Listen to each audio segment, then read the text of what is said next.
Deep within the woods, where sunlight dripped like honey through the tall trees, lived a family of field mice. They were small but mighty, always ready for adventure. In their cozy nest made of dried leaves and twigs lived a mama mouse, a papa mouse, and their 4 little field mice. There was Monty, the curious one, Barnaby, the brave one, Poppy, the shy one, and Finley, the wise beyond his years.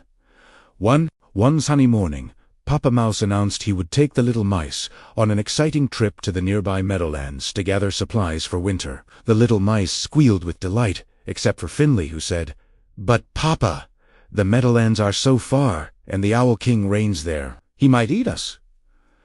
Papa Mouse reassured him. "Don't be silly, Finley. The Owl King isn't here during the day. We'll be back before sunset. Now let's go." On their way to the Meadowlands, the mice scampered over logs, under bushes, and through patches of tall grass. Monty, being the curious one, often stopped to sniff at flowers, while Barnaby, always the adventurer, climbed up the tallest blades of grass, pretending they were mountains. Puppy lagged behind, afraid of everything from butterflies to ladybugs, and Finley walked calmly, observing everything around him. As they approached the Meadowlands, they heard a loud crash. "What was that?" squeaked Poppy, hiding behind her brother. "Probably just some rabbits playing," said Papa Mouse.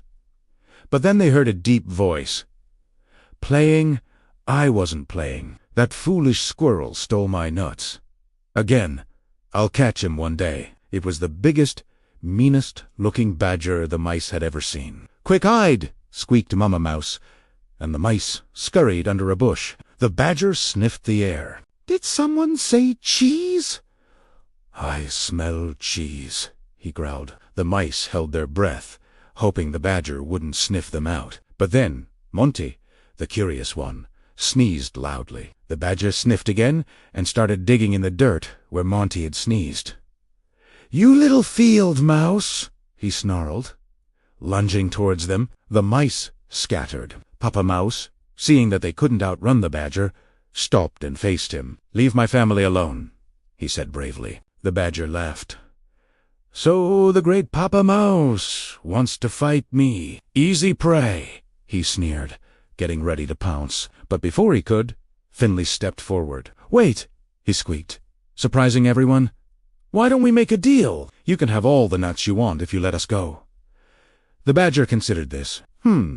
That actually sounds pretty good," he said. "All right, you little mouse. You got yourself a deal," he said, shaking paws with Finley. The badger kept his word, letting the mice go and even helping them carry their supplies. As they continued their journey, Papa Mouse scolded Finley.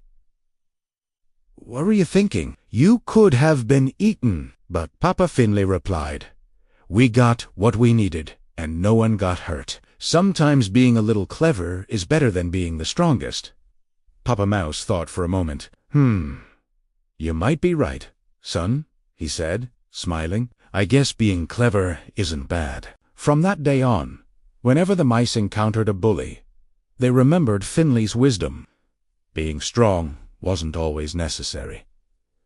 Sometimes being clever and quick-witted was enough. Later that evening, after a long day of gathering supplies, the little mice were exhausted. They snuggled up to Mama and Papa Mouse in their cozy den. "It was a good day," yawned Papa Mouse, nuzzling his little ones. "We have food for the winter, and no predators bothered us." "Except for that pesky badger," grumbled Monty. "If it weren't for Finley, he would have eaten us." "Indeed," said Mama Mouse, giving Finley a loving hug. "You showed us all that sometimes brains can be stronger than brawn." Barnaby puffed out his chest.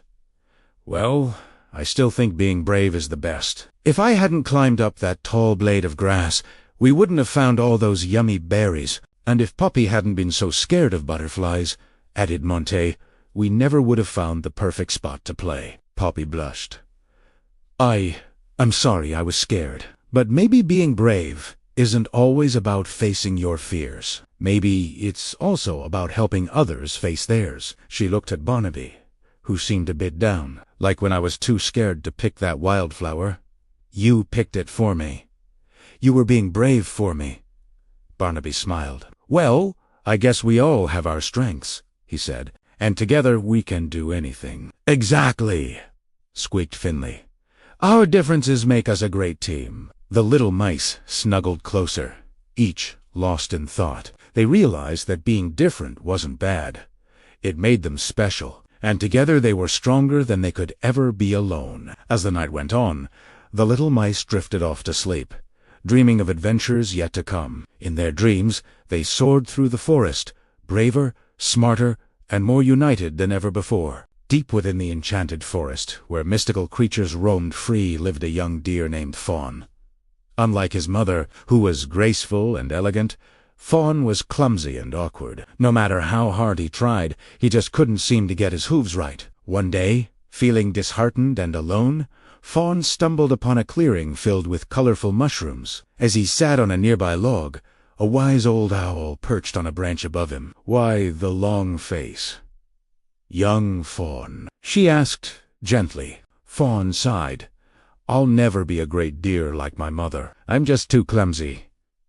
The owl hooted softly. "Being like your mother isn't the only way to be a great deer. You have your own path to greatness, Fawn. All you need to find it is a little belief in yourself." Fawn shook his head. "But I don't believe you. Look at me. I can barely walk without tripping." Just then, a group of young rabbits hopped by. "Hey, clumsy Fawn," they teased. "Watch where you're going. You almost stepped on us." Fawn felt tears welling up in his eyes, but before they could fall, a butterfly landed on his nose. Startled, Fawn leaped into the air, accidentally kicking a soccer ball that had been hidden in the bushes. The ball sailed through the air and landed perfectly in the goal.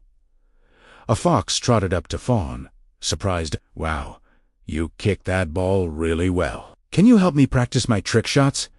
Fawn, still sniffling, looked at the fox. "Me? But I'm not good at anything." The fox nudged the ball towards him. "You just showed me something you're great at.